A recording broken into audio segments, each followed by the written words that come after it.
Complaining mind is never peaceful, A grateful heart is always peaceful. एक कहानी है एक गुरु और शिष्य की। वो गुरु और शिष्य 6 महीने शहर में रहते हैं और 6 महीने जंगल जाके तपस्या करते हैं। ऐसे ही एक बार जब वो जंगल गए, 6 महीने तपस्या के बाद जब वो शहर आके लौटे तो उन्होंने देखा उनकी जो झोपड़ी थी उसके ऊपर का जो हिस्सा था वो उड़ गया था।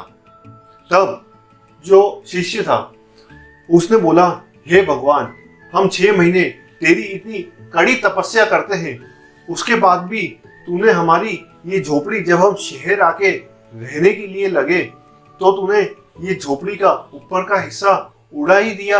अब हम कैसे रहेंगे? तब उसने उसी टाइम पर देखा कि उसके जो गुरु थे वो जमीन पे प्रेयर कर रहे थे और भगवान से बोल रहे थे, हे भगवान, तेरा मैं बहुत शुक्रगुजार हूँ कि हम जब जंगल में रहते थे तो खुली हवा में रहते थे, तब मैं ये सोच रहा था कि इतनी खुली हवा, उजास और सब हवा मुझे मिली है। जब शहर जाएंगे तो 4 दीवारी में हमें पैक होके रहना पड़ेगा, लेकिन तूने तो जो काम किया है, ये झोपड़ी का ऊपर का हिस्सा उड़ा ही दिया, तो हमें खुली हवा, उजास यहाँ पर भी मिलेगा। ये देखकर वो डिसाइपल, वो शिष्य सोचने लगा कि ये जो गुरु है वो कैसी बात कर रहा है, लेकिन वो बोल नहीं सकता था अपने गुरु के अगेंस्ट में, तो वो उनके साथ में रहने लगा। रात को जब वो वहां पर सो रहे थे तब आधी रात में बहुत तेज बरसात हुई।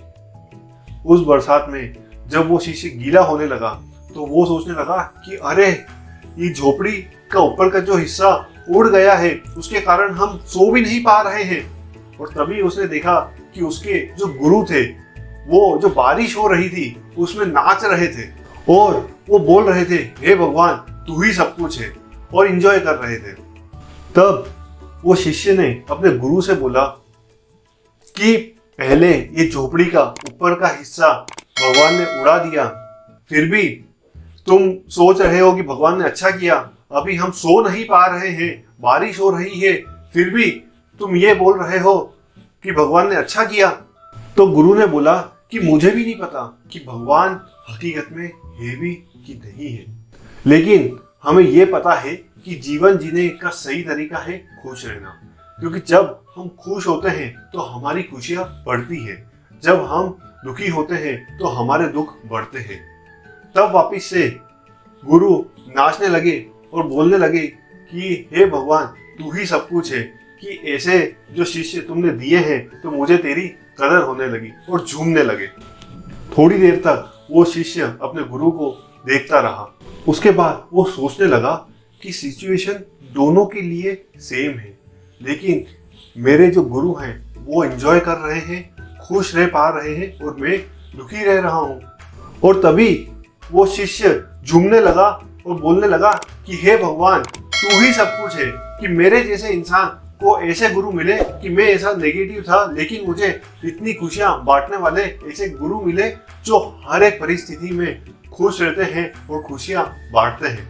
तो ये जो कहानी है ना, वो एक छोटी सी सीख देती है, जो जीवन में परिस्थितियां कैसी भी हो, लेकिन हर एक परिस्थिति में खुश रहना आपके ऊपर निर्भर करता है। कुछ जने विदेश यात्रा करके भी खुश नहीं रह पाते, लेकिन कुछ गरीब लोग अगर खेत में जाकर पेड़ पे से आम तोड़कर खाते हैं ना, तो भी वो एंजॉय कर पाते हैं। तो खुशियां आपको अपने अंदर झांकनी है। हर एक चीज में, हर एक परिस्थिति में आप खुश रह सकते हो, क्योंकि अगर आप शुक्रगुजार रहोगे तो खुशियां बढ़ेगी और खुशियां मैनिफेस्ट होती है। उसी तरह अगर आप कंप्लेन करते रहोगे तो आपकी लाइफ बदतर होती जाएगी। जितनी खुशियां आप बांटोगे, जितने खुश आप रहोगे, उतनी ज्यादा खुशियां आपके जीवन में बढ़ती जाएगी। परिस्थिति आपके कंट्रोल में नहीं रह सकती है, लेकिन खुश रहना आपके ऊपर डिपेंड करता है। तो इसी के साथ आप सबसे कहना चाहता हूँ कि सिचुएशन कैसी भी हो, लेकिन हर एक जन को हर एक परिस्थिति में खुश रहना बहुत जरूरी है। Thank you so much. Stay connected.